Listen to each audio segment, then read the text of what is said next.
And the issue that I had is Democrats, of course, were selling wolf tickets. They basically were telling people, oh, we're in it for the long haul, when the long haul only lasted 2 weeks. Joining us right now, State Reps Aisha Davis as well as Jelanda Jones. Glad to have both of y'all here on the show. Thank you so very much. I just, again, the thing that jumps out at me, when I listen, Jelanda, when I listen to Texas House Democrats say, we're going back to fight. And I'm going, what the hell are you fighting when they got the votes? You're not fighting anything. You're fighting if you didn't give them a quorum because they have complete control of the House, complete control of the Senate. It's just like when the Senate, 9 Democrats walked out, 2 stayed, and they said, we're staying to fight. But if all 11 had walked out, they couldn't have passed. To make me a little late. If all 11 walked out, they could not have passed the maps. It makes no sense to me. Go right ahead. So no, I didn't show up, and I'm not going to show up.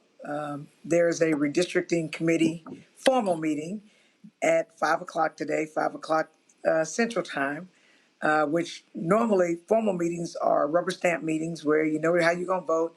They literally have you all stand around something, and they call your name, such and such, how you vote on this, yes or no, and it's quick. I mean, it's easy. So I suspect it's going to be like that.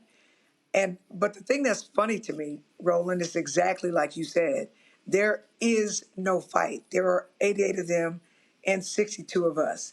And the only time we were winning the fight was when we quorum broke. So I can't, and I'm so discombobulated right now because I feel like I'm living in an alternate universe.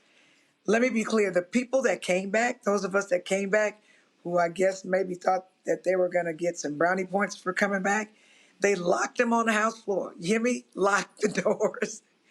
And you couldn't leave until you signed a permission slip, what a nice word, that said that they could surveil you 24/7 to compel your attendance the next time they had a meeting. So my colleagues who came back, they're calling it a security detail. No, it's an unlawful detention. Right. All right, it's unconstitutional. And last I heard, I was born in America, not on a plantation. And these are modern day slave patrols. Yeah. It is the crazy. In fact, one person said, one of the law enforcement people said he was working on narcotics this morning. They called him in, so they pulling people off the streets. They pulling off police officers from doing like real police stuff. Yeah.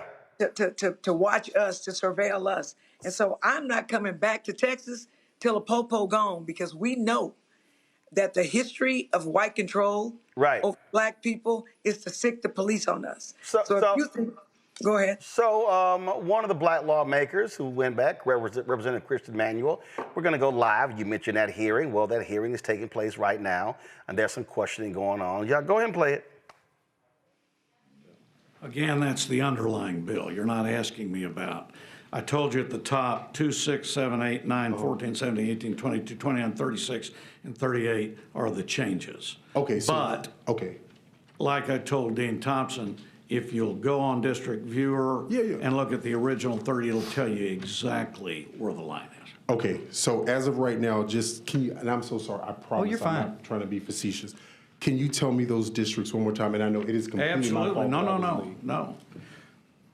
2, 6, 7, 8, 9, 14, 17, 18, 22, 29, 36, 38.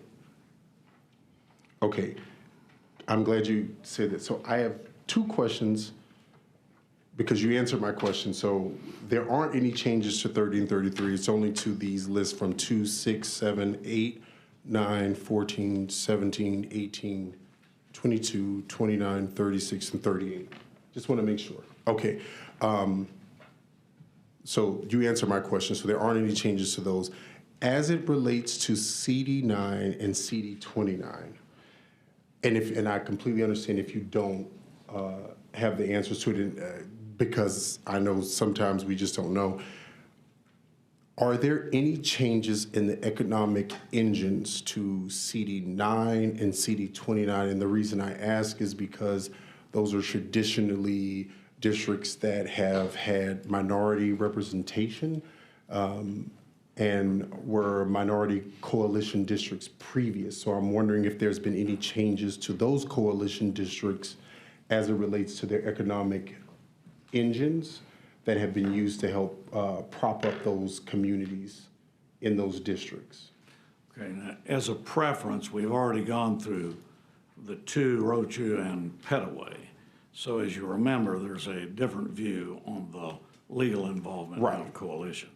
Do I specifically know? The answer is no.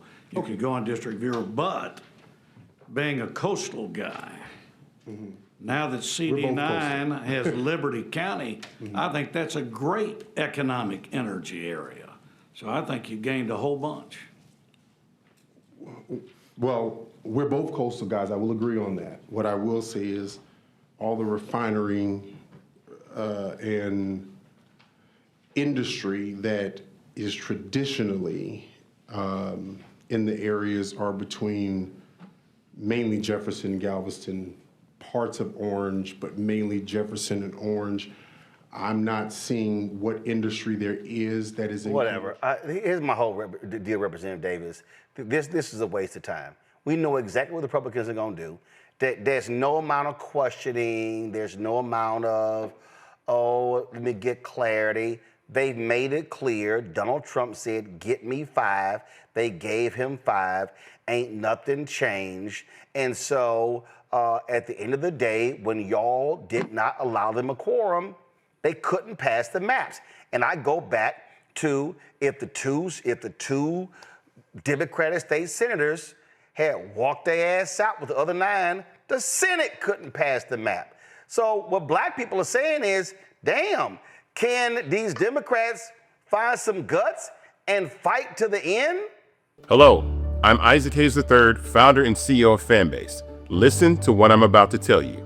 The window to invest in Fanbase is closing. We've raised over $10.6 million of our $17 million goal. That means there's room for less than 6,370 people to invest in Fanbase for the average amount. The minimum to invest in Fanbase right now is $399. That makes you an owner in Fanbase today.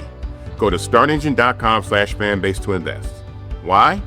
Because current social apps have taken advantage of users for far too long, with content suppression, shadow banning, harmful racist content, and no real tools for monetization and equity.